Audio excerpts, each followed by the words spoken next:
Alright, so the plan is to change out this check valve.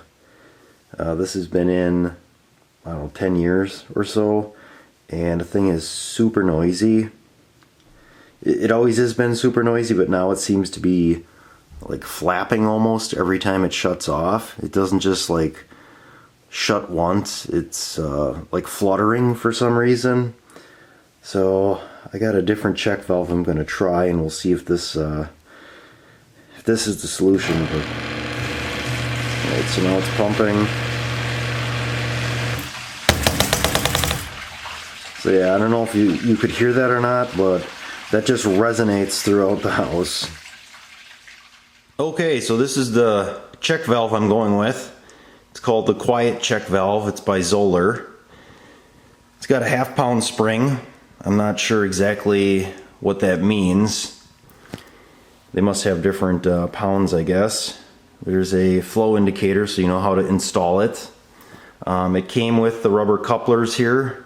These are 1.5 inches, so it'll work with my 1.5 inch PVC. Back here you can tell part numbers 1030. It's Zoeller brand. It's made in USA, which is good. I couldn't find this on Amazon. I actually found this one at Lowe's online and had shipped to the house. I want to say it was right around $35. It was under 40, and that comes just as you see, so with the couplers and everything. So I didn't think that was too bad, and I thought if it does what it says, it's worth a shot. It's got to be better than what I have. Okay, so I want to remove this check valve, but that means this pipe, the entire way up here, is going to be full of water. So if we pull that check valve off, we're going to have all that water that's in that pipe make a mess, and because we got a radon system, this plastic cover seals everything, so we're just going to have a big pool of water. So my plan is to drill a hole either into that check valve if it works, or into the coupler. I think I'm going to try drilling into the check valve and insert a little tiny plastic hose out, and I'll kind of bail the water out. We're going to try it. If that doesn't work, I guess we'll just have a huge mess. We'll see.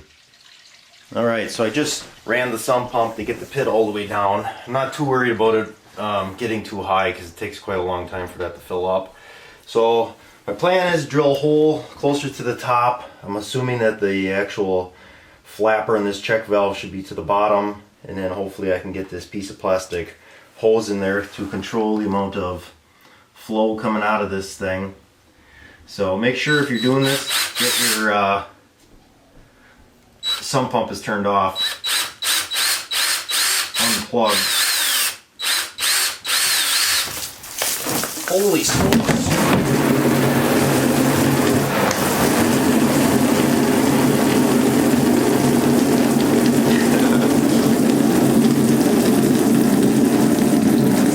So that didn't work exactly how I thought it was going to.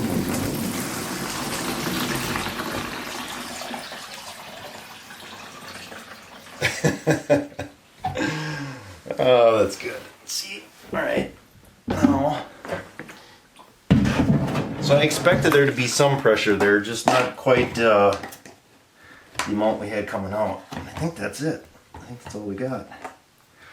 That wasn't too bad, I guess. I mean, it shot water clear across the room, which is to be expected, I guess.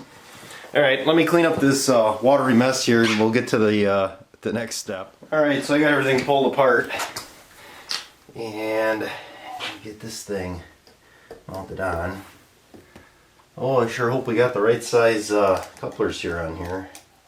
Wouldn't that be a shame? No, I double checked it. I also like to use a, what is this, a 5/16.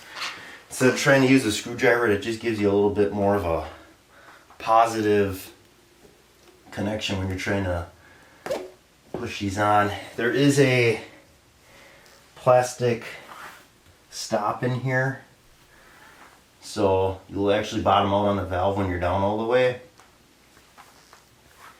I'll probably get this out of here. And then you're just going to tighten up those hose clamps. So let me do that, and I'll have to do some measuring because this one sits a little bit higher.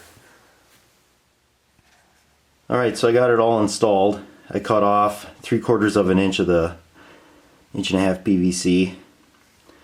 And like I showed you earlier, I got a coupler at the top here, which that makes it that much easier. So, and this slides up and down, so I put a reference mark at the top so I know exactly where this is, that I'm catching both pieces of the pipe there. And then there's some flex in this pipe going up, so that's good. It gives you some room to play with. So I think we're ready to turn it on and see what happens. Hopefully it works. If it doesn't work, we could be in a little bit of a situation, because I now just shortened that piece of PVC pipe, so the old one won't work anymore.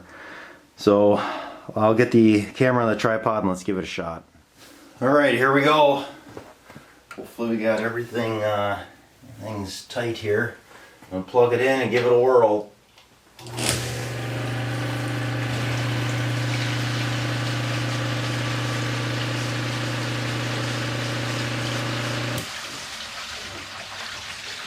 Holy cow, are you kidding me? That was absolutely zero sound. Like, I was expecting at least like a little bit of a thump. That was nothing. The water actually rushing through the pipe makes more noise than that valve. Now, whether or not that valve stays quiet forever, I'm sure once that spring probably wears down, it'll get louder with time, but the sump pump here doesn't run a whole heck of a lot. Basically just a little bit in the spring, and if we get a lot of rain, it'll run, but otherwise during the summer months the pit is dry and there's no the pump doesn't run at all. Man, that is impressive. That is definitely well worth the money. At least I think it is. And the other cool part about it, I think, is you can see that there's water in the valve. You know, it's clear, you can see into it. Man, now I just want to sit down here all day and just watch this thing operate. That's so amazing. Alright, so here's the check valve. It's 1.5 inches. And it's actually tapered down to 1.25 inches as well. Made in Canada. Maybe that's what the issue was. No, these are just cheap valves. It had a flow indicator, and then if we look inside here, you can kind of see, it's kind of gross, but there's a piece of, it's rubber, and I'm just pushing that up with my finger now. That's all it is it's a piece of rubber, and then, you know, the water is going to push it open, and then it just kind of, because of the water rushing back down, it pushes it down. So there's no spring or any actual mechanism. It's just a piece of rubber, and it feels like the rubber just flexes back and forth here. It's not like it snaps down. So, and I don't recall it being that loud or bouncing when we first put it in, but like I said, these aren't the most expensive check valves. And I think I had one originally that screwed to the pump. That one was noisy as well. So I'm really impressed with that quiet check valve from Zoeller. I would check it out if you're looking for something that's quiet. And one last thing, I don't know why I end up doing so many plumbing videos, but for some reason I do. So anyway, that's gonna be it for this project.